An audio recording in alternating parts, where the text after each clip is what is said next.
বাংলাদেশ জাতীয়তাবাদী দল বিএনপির ৪৭তম প্রতিষ্ঠাবার্ষিকী উপলক্ষে লালমনিরহাটের কালীগঞ্জে বর্ণাঢ্য র্যালি অনুষ্ঠিত হয়েছে। বিকেলে উপজেলা বিএনপির পার্টি অফিস থেকে র্যালির সূচনা করা হয়। এতে নেতৃত্ব দেন উপজেলা বিএনপির আহ্বায়ক জাহাঙ্গীর আলম। র্যালিটি পার্টি অফিস থেকে শুরু হয়ে তুষ ভান্ডার বাজার হয়ে উপজেলা পরিষদ চত্বর প্রদক্ষিণ করে শেষ হয়। র্যালিতে উপজেলা বিএনপি ছাড়া অঙ্গ ও সহযোগী সংগঠনের নেতাকর্মীরা অংশ নেন।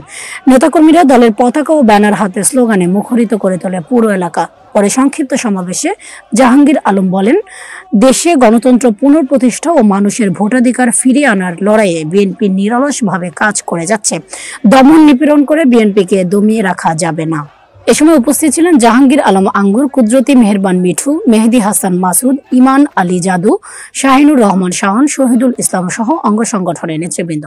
সমাবেশে আরো বক্তব্য দেন উপজেলা বিএনপির স্থায়ী নেতৃবৃন্দ।